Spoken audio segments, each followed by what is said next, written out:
Hello, good afternoon. Welcome to the edition of the Sport Orbit. I am Salifu Usman. Today edition, we have a whole lot of package that we're giving you, and as you know, today is a D-Day for the Flying Eagles as they continue their quest for the FIFA World Cup ticket and ultimately the AFCON ticket at the ongoing Africa Under-20 Youth Championship currently going on in Egypt. The Nigeria team will later this evening at exactly Nigeria time 6 p.m. and Egyptian time 7 p.m. will take on their Ugandan counterpart in the crucial quarter-final match. And in that match, and the Confederation of African Football (CAF) has appointed Egyptian referee to take care of the match.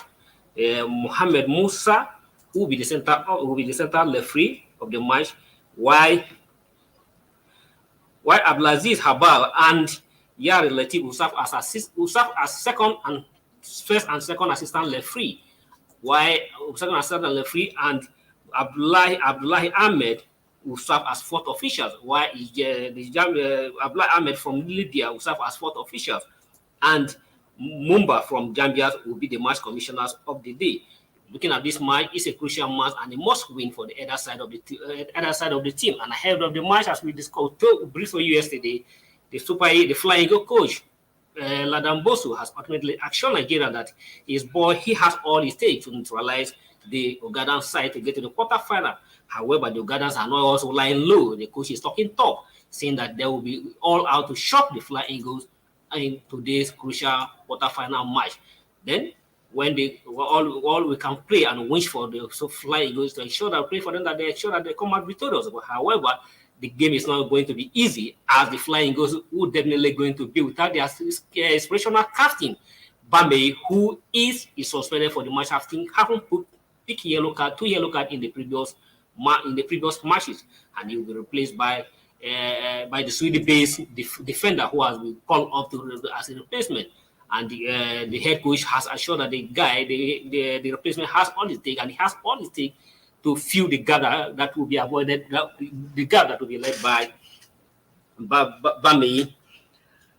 Still talking about the Flying Eagles. The Flying Eagles of the Flying Eagles still talking about the Flying Eagles at the ongoing Africa Cup of Africa Youth Championship in Egypt. At the group stage of the competition, the Flying Eagles have just as the most fairly team in the competition, winning the group as winning the fair team award at the group stage of the tournament. The team was announced on the CAF. The team was announced as on the CAF with the Twitter handle on Tuesday that Amboso's side finished as runner-up in Group A after winning 2 matches, beating host Egypt and Mozambique. But however, lose their first match to the young Terega Lions of Senegal in their opening match. But the team are just as the most fairly team who has played fairly in the ongoing competition. Still on the continent, the All-Africa game, the 23rd edition of the All-African game will be hosted in Ghana, and the host nation has fixed March 8 to March 28 as the 2004 as the date for the 2024 All-Africa All-Africa game. The All-Africa game, which was moved to 20. If you recall, earlier the game was actually supposed to be 2023 game. But however, due to logistics reasons and some of the COVID situation that have affected the change of several games, the game has been moved forward to next year, 2024. And the host nation, in conjunction with ANOCA, ANOCA has agreed that the game is going to be held from March 8 to 2023 in 2004. The tournament, which was made in 2004, the multi-sport event has faced many challenges since Ghana were awarded hosting rights in 2018, with the country struggling to deliver infrastructure on time. Why disagreement between the Africa Union's owners of the game and the Association of Africa and the Association of Africa Sporting Confederation were only resolved last week. The African Union, the African Sport Union Commission will like to in a statement, and I quote, the African Sport Union would like to call on all stakeholders and all potential partners to support Ghana towards hosting the game towards hosting the game successfully. That is the coordinator of the African Sport Union in the statement. Still from the home front, 13 Nigerian athletes have earned a spot in the NCCA Division Indoor Sports Championship. The 13 Nigerian athletes will be vying for honor at the 2023 National College Athletics Association game, which will be hosted by the University of Mexico. According to the list of the qualified athletes released, a total of 13 Nigerians will be competing across various events at the championship, which will hold from March 10 and 11 at the convention center in Mexico. The numbers comprises 6 male and 7 female athletes listed to compete in the various colleges championships in 1 and 2 events.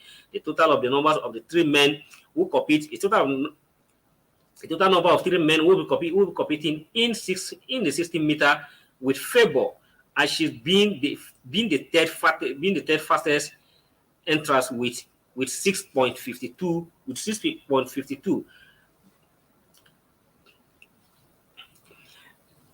Well, this is just like we normally say. If you recall last year, this season, Nigerian athlete has been the Nigerian athlete.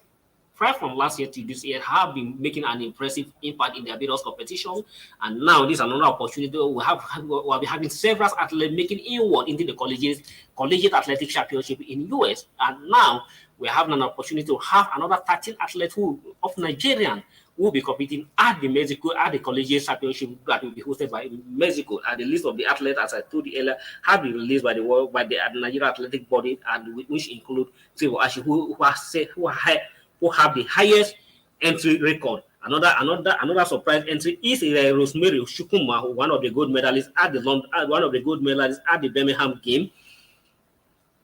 One of the gold medals at the Birmingham game will also be part of the Nigerian team that will be competing at the collegiate championship.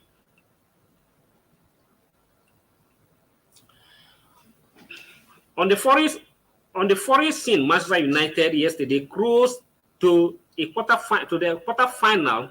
Sorry, I beg your pardon. Before the Manchester United story, where Jose Mourinho yesterday was furiously threatening that he will take a legal action, having get another red card in the match where Roma lost.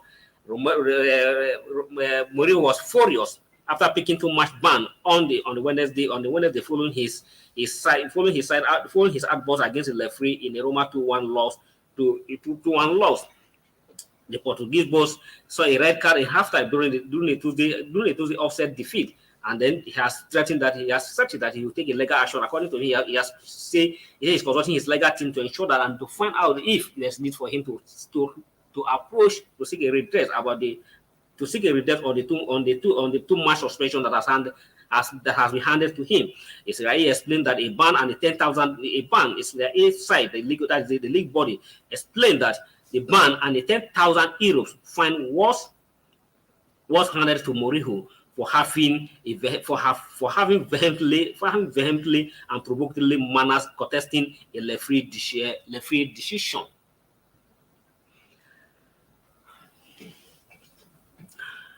Well, still in Europe, yesterday we saw a very fantastic game with Manchester United making their way to the quarterfinal of the FA Cup. And this has put them in a position that, just like if you look at it currently, Manchester United is the only team in the Premier League that still have a chance to win the control.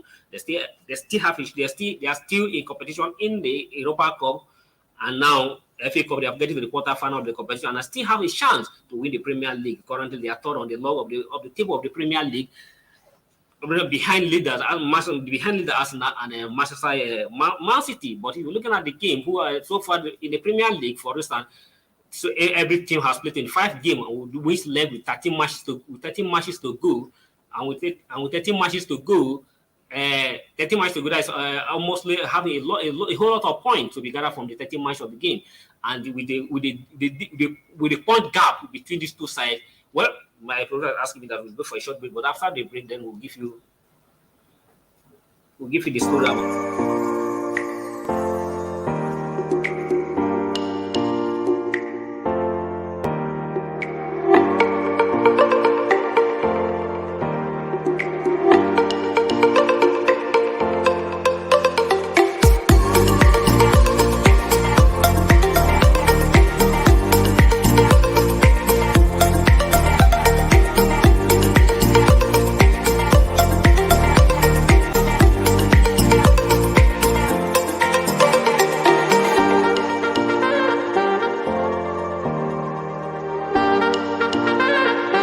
For sponsorship and advert placements, please contact 080-3688-6158. Last Word Leadership Podcast Studio. You have the last word.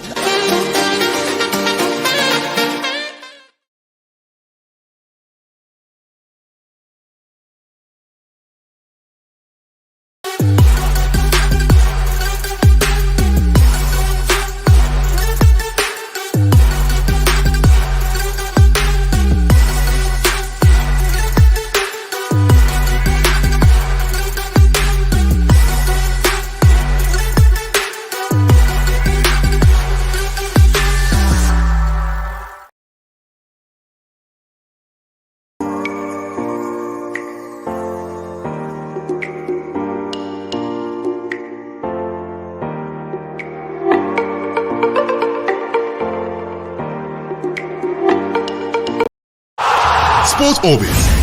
We make the world go round.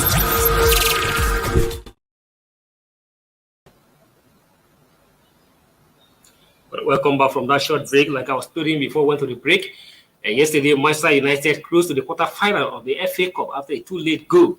They have to came from a go down to beat West Ham 2-1. And to secure their passes into the FA Cup. And like I explained earlier, Manchester United is the only team currently in the Premier League that still have a chance to win 4 titles this season. Currently, they are the champion of the Carabao Cup, having beat Newcastle last weekend, to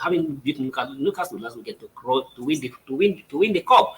And now they're in the quarterfinal of the FA Cup. They still have a chance to win the cup in the Europa League, which they are also progressed to the round of 16 of the competition.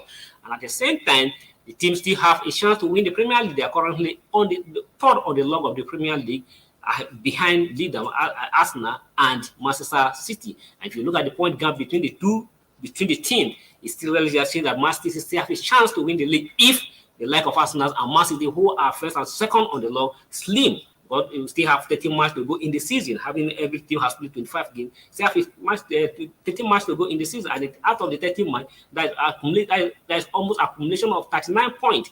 And with the team that is just a difference of between the point gap between Arsenal and Man City is 4 points, and the point gap between Arsenal and Manchester United is just within 5 or it's just 8 points.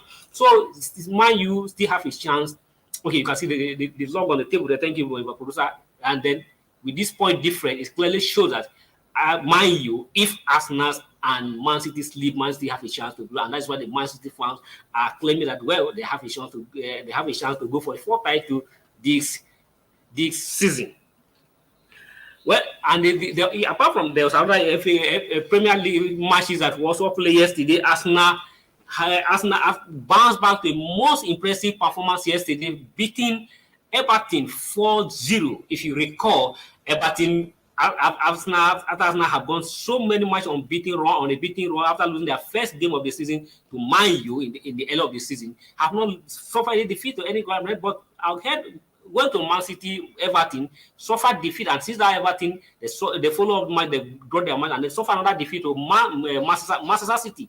But after close back to a winning way against Leicester last weekend, Arsenal was able to solidify their position on the top of the league, beating Everton yesterday as a revenge for the 1-0 loss suffered at the Goodison Park, beating Everton yesterday at the Stamford Bridge.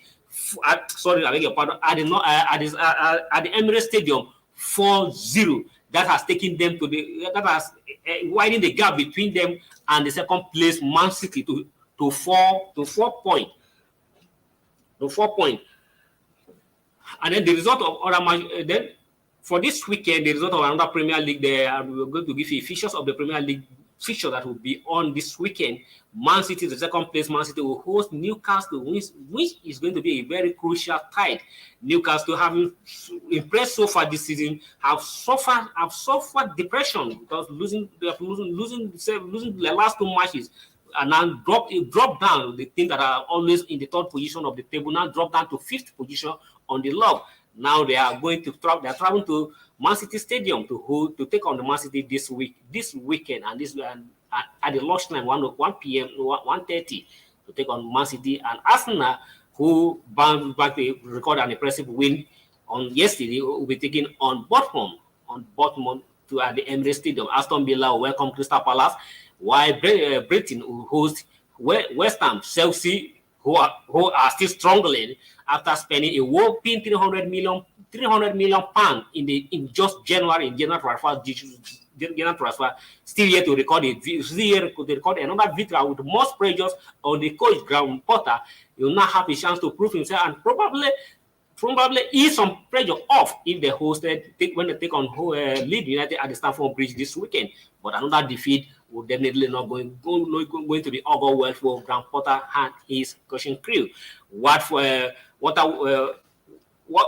will be taking on Tottenham, who are currently fourth on the log. Tottenham have been without their coach, but there's a good news that their coach Antonio Conte, who has been on the way to his country home, Italy, for health reasons, will be returning this weekend and probably will be on the stand or be on the stand to oversee his side against Wolverhampton Wanderers. As Southampton will take on Leicester.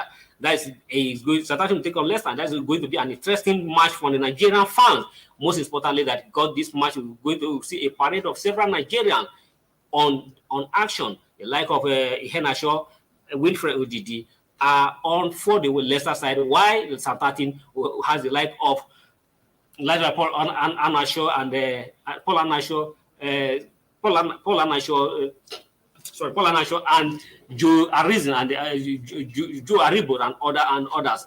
So it's going to be an interesting one. The two sides have been strongly this season, but Leicester has picked up people until their last defeat to Arsenal.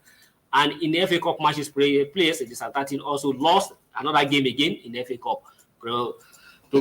Another game, Burnley were victorious against the Freewood Towns, while Manchester United, like I told you earlier, were victorious against the West Ham. Sheffield United also knocked out Tottenham from the FA Cup. In the Spanish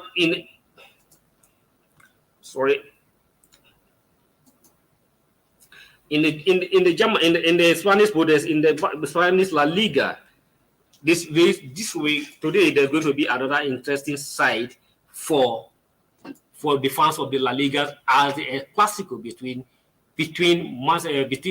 Barcelona in the Copa del Rey, Barcelona and Real Madrid. We're going to hold. Barcelona will travel to Santiago to take on Real Madrid in the first leg of Copa del Rey. The first leg of the Copa del Rey, and as favorite to win the title. This season, Barcelona has been obviously in form, in the home front, but not in the Europe, as they are being knocked out from the Europa League Cup, losing their match to Barcelona last week. But however, that has given them opportunity to focus firmly on the domestic campaign. But however, and this week tonight they'll be taking on their main rivals, Real Madrid, in the Copa del Rey, the first leg of the Copa del Rey. They are currently topping the league in the Spanish La Liga league. Well, we'll be ending on this. On the sad note, World Cup record holder Johnson Fantin died yesterday at the age of 89. Johnson, who hold the record for the most goals scored in the single World Cup, Johnson hold the record of the most.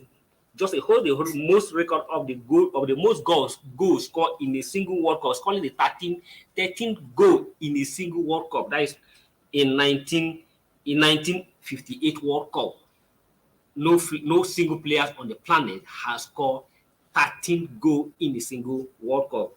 But the Moroccan-born player who represented France during his play day gave up yesterday, and then gave up yesterday.